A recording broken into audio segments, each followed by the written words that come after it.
반갑습니다. 주식단타 김프로입니다. 오늘 처음 방송을 하게 되는데요. 주식시장이 어떻게 움직였는지, 그리고 당일 주도주 선정과 실제 제가 매매를 어떻게 하는지 매일 얘기를 해볼까 합니다. 일단 저는 전업투자자이고요. 작년 키움증권 실전투자대회 3000리그에 출전을 해서 30일간 수익률 158%로 4위에 입상한 바 있습니다. 제가 방송할 내용은 주로 이제 매일 주식 시황과 더불어 주도주 선정이나 단타 매매 위주로 얘기를 해볼까 합니다. 제가 단타 매매한 매매 일지는 네이버 블로그에 매일 올리고 있으니까요. 왼쪽 상단이죠. 왼쪽 상단에 네이버 블로그 주식 단타 김프로 방문하셔서 이웃 추가하시고 보시면 될 것 같습니다. 올해 매매한 내역은 전부 다 올려놓았으니까 도움 되실 것 같고요. 방문해 주십시오. 자, 그럼 시장부터 한번 보겠습니다. 오늘장 역시 짱땡봉이 또 나왔죠. 참 요즘 쉽지 않은 장세입니다. 연중 최저치를 또다시 갱신했고, 미국 증시가 오르면 올랐다고 또 갭상승 아침부터 패대기 치는 모습들 나오고, 떨어지면 또 그냥 장땡봉으로 밀어버리고 참 어려운 장세입니다. 자, 그런데 여기서 제가 보는 시황에 대해서 한 말씀 좀 드릴게요. 보통 이제 다른 애널리스트나 증권 방송 하시는 분들은 시황 얘기할 때 글로벌 경제 상황이라든지 좀 전문적인 얘기를 좀 많이 하죠. 그런데 저는 단타 매매이기 때문에 글로벌 경제 분석이라든지 환율, 금리, 재무제표 이런 거 좀 산출하고 할 시간이 없어요. 수익성이 짧기 때문에 그냥 딱 단순하게 돈 들어오면 타점에 사고 반등 나오면 그냥 팔면 그만인 거죠. 말 그대로 수급과 차트를 보고 매매를 하는 편입니다. 대신 여러 종목을 하죠.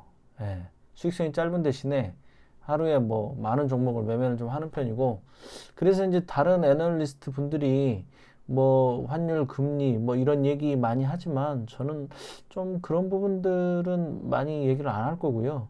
솔직히 이제 그런 부분들은 다 차트에 반영이 되는 거죠. 그런 부분들은 이제 지수가 상승을 하든 하락을 하든 어떤 방향성을 만들기 위한 재료들인 거죠. 테마주 같은 경우도 재료에 따라서 상승을 하다 하락을 하다 하잖아요.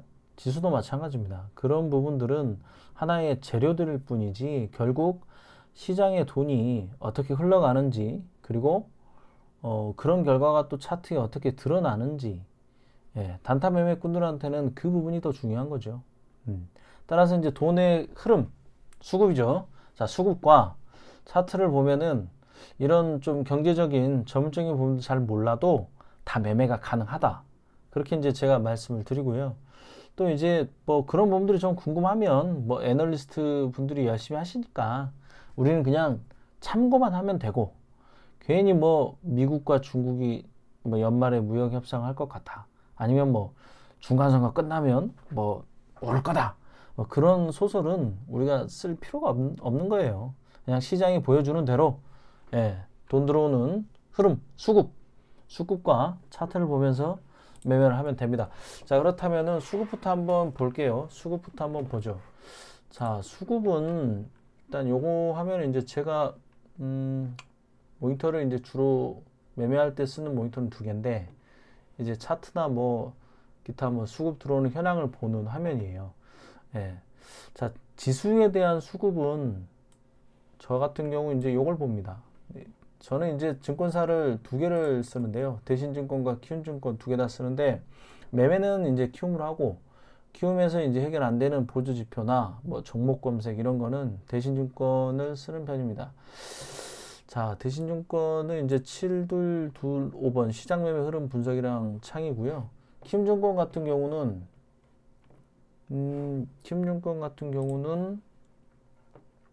화면 번호가 잠시만요. 0783번이네요. 키움증권 같은 경우는 여기 보이죠? 0783번 투자자별 매매 동향에서 투자자별 당일 추이, 요 화면이랑 같은 거예요. 그런데 이제 키움증권은 여기가 이제 현물만, 예, 현물만 당일 이제 현물 들어오는 것만 이제 표시가 되고 선물도 표시할 수가 있는데 좀 같이 보기가 좀 쉽지가 않아서 저는 이제 주로 대신증권을 보는 편입니다. 자, 요거를 보시면 요게 이제 장중에 1분 단위로 돈의 흐름을 보여주는 표라 보시면 돼요. 예. 그래서 요 부분, 지금 제가 이제 하고 있는 요 부분이 이제 코스닥이죠. 코스닥 외국인 현물, 기관 현물이 되겠고, 그 다음에 이제 코스피 200 선물 지수. 선물은 뭐 마찬가지 외국인 선물, 기관 선물. 그래서 빨간색 글씨면은 매수를 하고 있다는 얘기고, 파란색 글씨면은 매도를 하고 있다는 얘기가 되겠죠. 예. 그래서 이제 요 부분이 돈의 흐름이다. 예. 그렇게 이제 보시면 돼요. 단 이제 중요한 포인트가 있어요. 이 부분이 이제 무조건 빨간색이라고 해가지고 뭐 지수가 오르냐? 그렇지가 않죠. 오늘 보면 뭐 지수가 뭐 5% 폭락을 했는데 보면 계속 빨간불이죠. 현물 같은 경우. 그런데도 지수가 폭락을 했단 말이에요. 예. 자, 그래서 이제 이거를 볼 때는 흐름을 보는 게 더 중요해요. 흐름이라는 거는 돈이 들어오고 있다 그러면 돈이 계속 늘어나는지 그 부분이 중요한 겁니다. 돈이 계속 늘어나는지. 만약에 계속 늘어나고 있다가 갑자기 줄어들기 시작했다. 그러면 뭐예요? 팔고 있다는 얘기죠. 예. 그러면 이제 그 지점부터 다시 매도가 나오기 때문에 지수는 차트에 다시 하락으로 떨어질 확률이 높은 겁니다. 오늘 같은 경우에 이제 계속 그렇게 왔다 갔다 한 거예요. 예. 자, 그러면은 요 부분이랑 업종종합 차트를 분봉을 좀 띄워놓고 한번 봐보죠. 자, 3분봉 차트입니다. 예, 코스닥 지수 3분봉 차트고요. 장 초반에 좀 올랐다가 이제 떨어졌죠. 자, 이런 부분들이 수급에 나타나는 거예요. 보시면 자, 9시 2분부터 해가지고 돈이 쭉쭉쭉 올라가죠. 100억이 넘어가고 200억 넘어가고 300억 넘어가고 400억이 넘어갔다가 줄어들죠. 453억 찍고 10시 9분 여기쯤 되겠네요. 여기쯤 되죠. 418억 다시 조금 늘어났다가 500억 다시 10시 반쯤에 찍고 요쯤 되겠네요. 그죠? 531억 찍고 다시 줄어들기 시작하죠. 예. 요렇게 이제 줄어들기 시작하면은 어떻게 되는 거예요? 외국인 현물만 딱 보더라도 줄어들면은 이런 식으로 이제 하락이 나올 수 있다는 거예요. 외국인이 매도를 하는 거죠. 지금 시장이 외국인 현물에 지금 민감한 편이에요. 예. 지수를 흘러가는 걸 잘 보면은 외국인이 현물로 많이 사들게 되면은 좀 오르는 경향이 있고 외국인이 매도를 하게 되면은 지수가 그대로 매도로 지금 반영되는 경향이 있어요. 기관 같은 경우에는 매수를 하고 있긴 하지만 제가 봤을 때 기관하고 외국인하고 매집을 하는 형태가 좀 다르죠. 외국인 같은 경우는 끌어올려야 되겠다 그러면 시장가로 막 사요. 반면에 기관은 어떻습니까? 단주라든지 뭐 일정량을 정해놓고 사기 때문에 기관보다는 외국인 현물이 이제 제가 봤을 때는 주로 지수에 좀 나타나는 경향이 많아요. 물론 이제 선물이나 이런 부분들도 다 반영이 되긴 하지만 어쨌든 직접적으로 좀 큰 거는 외국인 현물 부분이다. 그래서 외국인 현물이 좀 줄어들면 또 떨어졌다가 다시 올랐다가 그러다가 또 외국인 현물이 또 다시 팔면은 매물이 나오는 그런 형태가 이제 반복이 돼요. 예. 그런데 이제 오늘 오후장 같은 경우에는 조금 특징적인 게 있었죠. 오늘은 약간 굉장히 좀 특별한 날이었어요. 왜 그러냐? 오후장에 있어서 투매가 엄청나게 나왔죠. 1시 15분이죠. 1시 15분을 기준으로 좀 봤을 때, 이때 이제 외국인 현물이 625억이었거든요. 그러다가 조금 줄어들었어요. 568억까지, 2시 직전까지 좀 줄어들었죠. 그리고 460억, 444억, 이게 지금 어디까지 줄어듭니까? 382억, 2시 26분. 그죠? 한 여기쯤 되겠네요. 네. 여기까지 줄어들다가 외국인이 현물을 다시 삽니다. 그런데 계속 사는데 계속 떨어졌죠. 네. 기관도 마찬가지예요. 기관도 지금 물량을 줄였냐? 아니에요. 기관도 보면은 1123억 뭐 잠깐 1108억 찍고 나서 다시 기관도 삽니다. 그런데 지수는 계속 떨어졌죠. 예. 요건 이제 뭘 의미하느냐. 개미 투매가 엄청나게 나왔다는 얘기예요. 개미 투매가. 예. 지수가 이제 거의 뭐 계속 떨어지다 보니까 솔직히 이제 개미들이 가장 공포를 지금 느낄 만한 그런 구간이 아닌가 싶습니다. 예. 그래서 이제 오후장 창 막판에 저점이 또 깨지기 시작하니까 손절매들이 나오기 시작하는 거죠. 예. 개미들이 투매를 엄청나게 던졌다. 오늘. 그리고 그 물량은 외국인이 보면은 장 초반에 뭐 100억, 200억 뭐 하다가 500억 미만까지도 왔다 갔다 하다가 결국에는 어떻습니까? 결국에는 3시 직전 돼가지고 현물로 다 받아갔어요. 다 받아갔어. 3시 30분 볼까요? 977억이잖아요. 요 구간 투매 나온 거 외국인 현물 다 받았던 얘기예요. 기관도 다 받아갔습니다. 선물도 마찬가지죠. 외국인들이 계속 왔다 갔다 했습니다. 오늘 하루 종일. 왔다 갔다 사다 팔다 했지만은 결국에는 투매 나올 때, 개미 투매 나올 때 외국인들 선물도 다 받아갔다. 예. 일단 수급적인 흐름은 오늘 개미가 투매로 던졌지 기관 외국인들이 이탈한 건 아니다. 오히려 물타기를 하고 저점이다 생각하고 투매로 들어온 시점이었다. 수급만 보면 이제 그렇게 예측할 수가 있어요. 예. 그래서 이제 우리는 제가 이제 아까도 말씀드렸다시피 수급과 차트를 같이 봐야 한다 그랬죠. 예. 자, 그러면은 차트를 좀 보는 것도 말씀을 드릴게요. 차트 같은 경우는 제일 중요한 게 지지와 저항을 알아야 돼요. 지지와 저항 들어보셨나요? 지지와 저항 한 번쯤은 들어보셨죠? 예, 매매하신 분들은 좀 아실 것 같기도 한데 중요한 게 있어요. 지지와 저항을 여러분들이 하나 조금 잘못 알고 계신 것 중에 하나가 쌍바닥이라는 건데, 쌍바닥이 먹힐 때가 있고 안 먹힐 때가 있죠. 근데 저 같은 경우는 쌍바닥을 믿지 않습니다. 예, 쌍바닥을 믿지 않아요. 간단하게 한번 좀 그림으로 설명을 드려볼게요. 자, 지지와 저항을 보실 때, 자, 이런 차트가 있다고 합시다.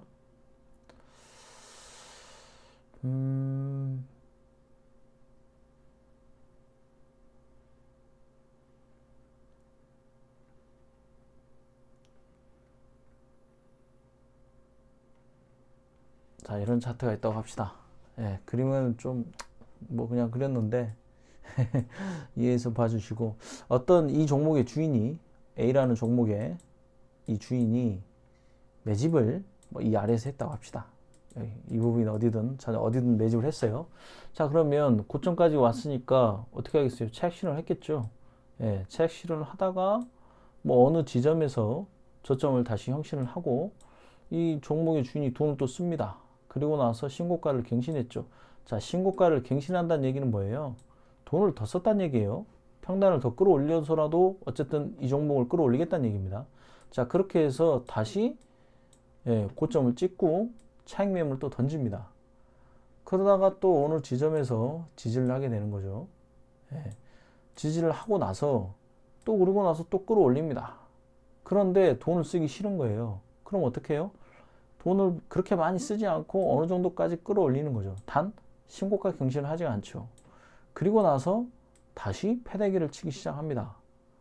그러면 자, 이 부분은 뒷얘기고, 요 지점, 자, 요 구간이 지지점입니까? 지지점일까요?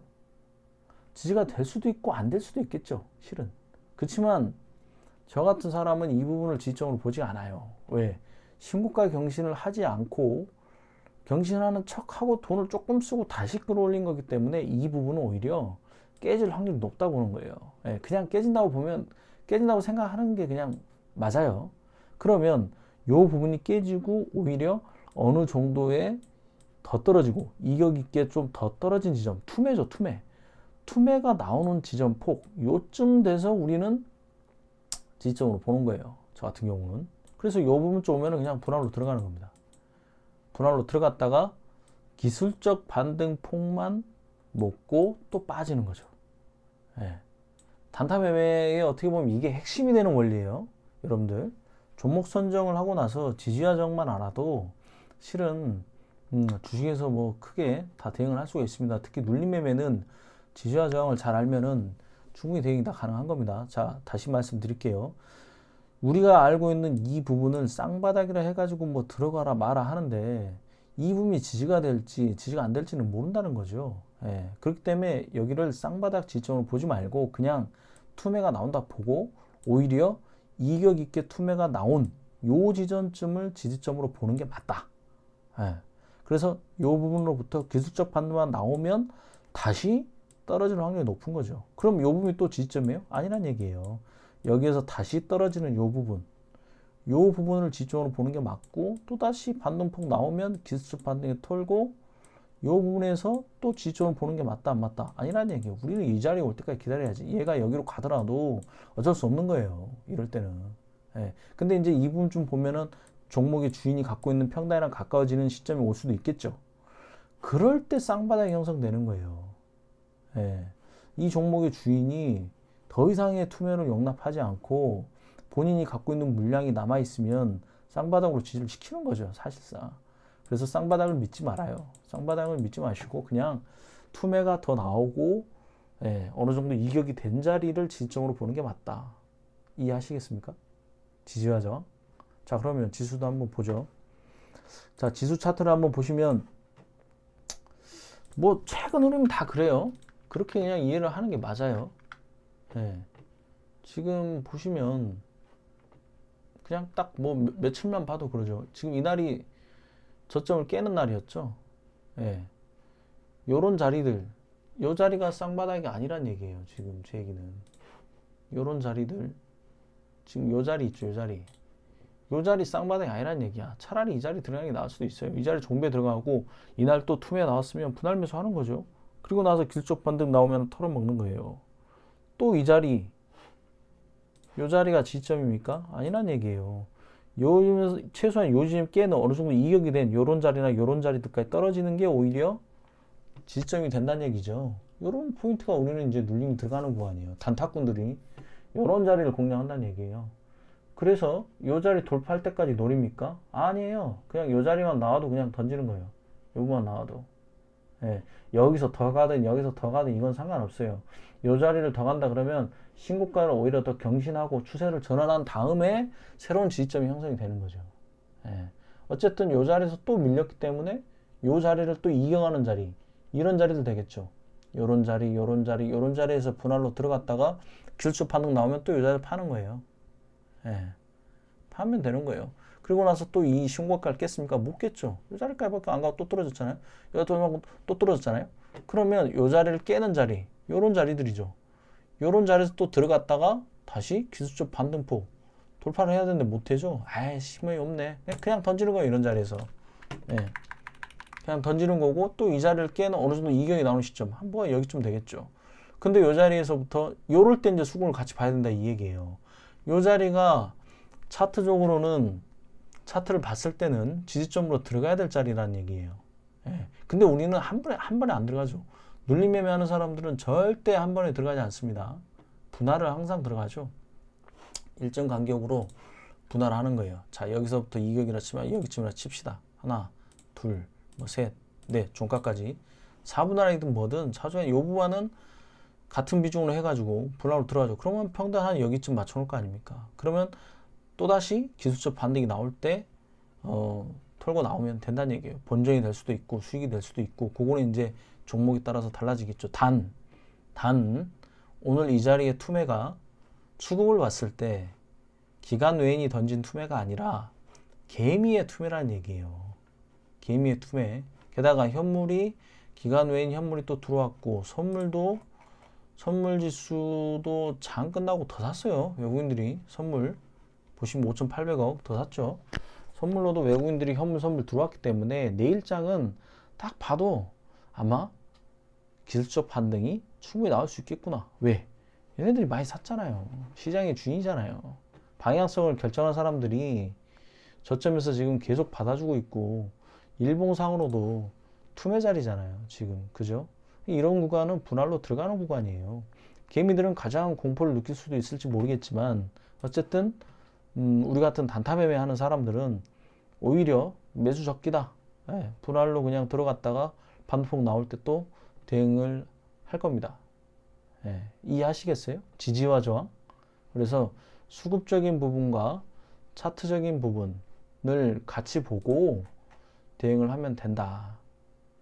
단 이제 종목 선정을 좀 잘해야 돼요. 종목 선정을 아무 종목이라 하면 한다고 해서 되는 게 아니고, 기관 외인이 주인인 종목, 그런 종목들을 공략을 해야 좀 더 승률이 높겠죠. 예. 기존에 이제 신고가를 썼었고, 기관 외국인들이 주인인 종목을 대장주들 위주로만 투매 자리를 공략을 하는 게 낫습니다. 수급에 대한 그런 근거가 확실한 종목 위주로 매매를 해야 된다는 거예요. 반면에 수급에 대한 근거가 없거나 투매 자리가 아닌 어정쩡한 자리에 들어가게 되면 어때요? 오늘 같은 날 차익 매물 쏟아지겠죠. 그러면 손절매해야 되는 상황이 오게 되는 거예요. 그래서 가급적이면 기관 외인 수급이 많이 들어온 종목, 주도주의 투매 자리만 공략을 해야 된다. 아니면 뭐 테마주 할 거면 테마주도 마찬가지예요. 돈이 빵빵하게 들어오는 종목 위주로 해야 승률이 높아진다는 얘기죠. 네. 지수에 대한 얘기는 여기까지 할게요. 수급에 대한 얘기와 그 다음에 지지와 저항에 대한 이야기들, 그리고 수급에 대한 근거가 있는 종목을 매매를 해야지 요번 같은 투매 시장에서도 살아남을 수가 있다. 그 부분을 말씀드렸고요. 저 같은 경우도 마찬가지예요. 저 같은 경우 이제 오늘 같은 날 뭐 했냐면은 저는 이제 이 종목 했어요. 오늘 이 종목 했습니다.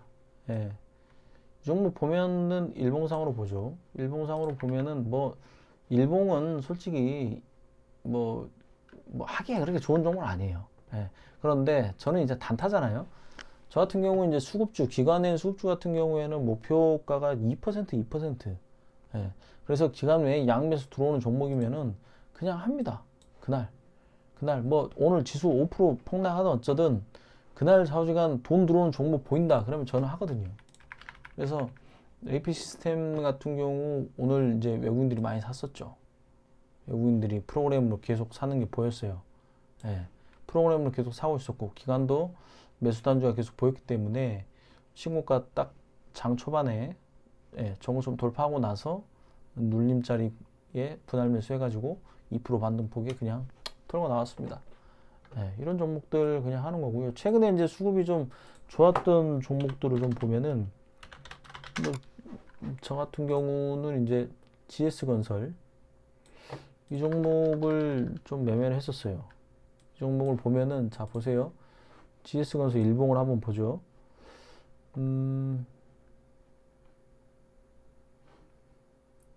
뭐지?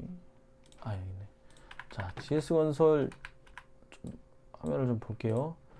자 이 종목 GS건설도 보면은 계속 돈이 들어왔었죠. 자 지금 여기가 기간 순매수고요. 이 부분은 이제 아래쪽은 이제 외국인 순매수입니다. 보면은 외국인들이 이제 최근에 계속 샀었고요. 기간도 사다가 차익 실현하고 다시 기간도 들어오다가 차익 실현하면서 어쨌든 신고가를 경신을 했었죠. 120일 기준 신고가도 경신을 했고 외국인들이 많이 들어와 있는, 외국인이 이제 주인인 그런 종목이 됩니다.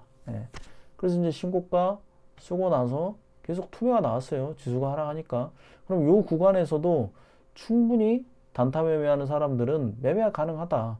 이런 종목들은 막 안 떨어져요. 왜? 외국인들이 어쨌든 몇 달에 걸쳐서 산 물량이 있지 않습니까? 그럼 그 물량을 본인들이 매집할 때는 몇 달에 걸쳐서 샀는데 이거 한 달에 하루에 뭐 정리 가능할까요? 아니죠. 계속 떨어졌다가 올랐다 떨어졌다가 올랐다가 아까 제가 말씀드린 그 지지와 저항의 원리로 올렸다 팔았다 한단 말이에요. 그렇기 때문에 그런 구간들, 지지라고 판단되는 그런 구간들의 이제 투매 자리를 공략을 하면은 단타로 먹을 수 있다는 얘기예요. 그래서 이제 보시면 저 같은 경우 이렇게 그냥 하는 거예요. 투매가 나왔죠. 이제 뭐 이런 경우 전저점을 깨는 투매가 나왔고 아침에 이제 외국인 누군가는 팔았겠죠. 진정될 때 사는 거예요. 사고 사고 나서 또 그 다음날 아침에 또 시초가로 그냥 개파락이 나왔단 말이에요. 그럼 또 사는 거예요. 그냥 분할로. 대신 비중이 똑같죠. 사고 해가지고 반도폭 나오면 그냥 던집니다. 그러나 또 떨어졌어요. 근데 이날 보니까 양매수네. 10월 25일 날. 10월 25일 날 보면은 이날 외국인도 사고 기관도 사는 게 눈에 보였어요. 예. 그래서 투매가 너무 이거는 좀 심한데 가장 이상적인 타점은 한 이쯤이겠죠. 근데 이 자리는 양매수기 때문에 오늘은 안 올 거다라고 판단했어요. 그래서 장 초반에 사서 수익선을 팔고 종가 베팅 한 번 더 해서 이날 현물이 이제 많이 25일이죠. 이날 이제 보시면은 이날 이제 지수 같은 경우에는 예, 지수 같은 경우에는 현물하고 선물 모두 다 기관 외국인이 좀 돈이 들어온 날이었어요. 예, 돈이 들어왔기 때문에 미국 증시도 기술적 반등이 나왔고, 그래서 그러면은 이제 그 다음날 갭 상승을 좀 기대할 수 있는 포인트가 되는 거죠. 그래서 이제 종가 베팅에서 파는 거예요. 또 마찬가지죠. 이제 이때 보면은 또 이 저점을 깼어요. 그러면 이 저점 깨는 자리가 지지와 저항이라고 그랬죠. 사는 거예요. 사서 그냥 에이 또 던지고 또 샀다가 또 나올 때 또 던지고 이런 식이에요 그냥. 예. 그래서 이제 종목 선정을 좀 기관 외인 수급이 빵빵한 종목을 선택을 해놓으면 투매가 나올 때마다 공략이 가능하다. 예. 좀 이런 부분은 좀 더 구체적으로 알아야 될 부분이 많이 있기 때문에 그런 건 좀 다음에 얘기 한번 해볼게요. 다음에 얘기 한번 해보겠습니다. 자, 오늘은 지수에 대해서, 예, 지금 지수가 많이 어려우니까 지수를 볼 때 수급, 현물과 선물 들어오는 부분, 돈이 어떻게 들어오는지를 확인해라. 외국인 현물이 계속 늘어나고 있으면은 좋은 거고, 늘어나고 있다가도 줄어들면은 매도가 나온다는 거죠. 예, 그 부분 아까 설명을 드렸고, 그 다음에 이제 차트적인 부분도 지지와 저항에 대해서 말씀을 좀 드렸습니다. 그래서 이 부분을 같이 보면은 이해가 이제 더 되겠죠. 예, 요런 부분들, 요런 자리에서 딱 이 수급을 보는 거예요. 그러니까 요런 자리들에서는 어차피 차트적으로 봤을 때 기술적 반등이 나온 다음에 외국인 현물이 나오면서 떨어지고 있겠죠. 그럼 이런 자리 안 봐도 된다는 얘기예요. 안 봐도 되고, 요 자리를 이탈을 했을 때 요런 지점에서 외국인 현물이 갑자기 돈이 쑥 들어올 때, 그러면 이제 매수 타점이 되는 거예요. 그럴 때 들어간다는 얘기죠. 그러다가 또 외국인이 매도를 던져. 그러면 여기서 그냥 수익선 짧더라도 그냥 던지는 거예요. 예, 그냥 던지는 거죠. 기술적 반등폭만 먹는 거예요. 그러다가 또 이 자리 와도 우리는 이제 그 밑에 자리를 노려야 되는 거예요. 그러니까 이 구간이 애매한 거예요. 이런 자리는 그냥 좀 더 기다리는 게 나을 수도 있어요. 그러다가 이제 투매가 나오면 뭐 요런 자리들 되겠죠. 요런 자리들 붙어서 만약에 투매가 나오는데 외국인 현물 이거 보이니까 여기서 외국인 현물이 계속 줄어들고 있어. 그러면은 좀 더 기다렸다 사는 게 낫겠죠. 왜? 외국인 패딩이 치고 있으니까 떨어지는 거 아닙니까? 그러다가 외국인 선물이 딱 들어오는 게 보인단 말이죠. 여기 외국인 현물이나 선물이 갑자기 쑥 들어오면서 현물도 같이 드러나면 더 좋고요. 어쨌든 외국인 현물과 현물 쪽을 좀 잘 보세요. 현물 쪽을 보면서 지수가 좀 움직이는 게 보인다.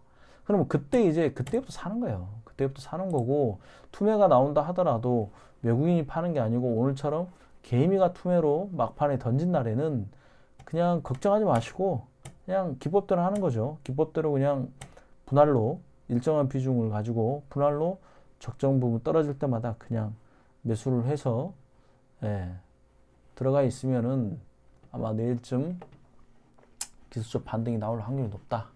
예, 왜? 현물로 기관 외국인들이 많이 들어왔고 선물도 외국인 선물했기 때문에 기술적 반등 나오면 우리는 또 기술적 반등에 매도를 하면 된다. 그 부분은 오늘 좀 설명을 드렸어요. 오늘은 여기까지만 좀 하죠. 제가 이제 네이버 블로그에 매매일지도 올리고 있고요. 그러니까 궁금하신 분들은 블로그 방문하셔서 유추가 해주시고요. 또 카카오 플러스 친구, 네, 주식단타 김프로로 카카오 플러스 친구 있거든요. 네, 신청해주세요. 플러스 친구 많이 늘어나면은 제가 좀 장 끝나고 라이브로 한번 이렇게 계속 얘기도 하면서 종목 분석도 한번 해볼 계획이니까 플러스 친구 많이 신청해 주십시오. 네, 감사합니다.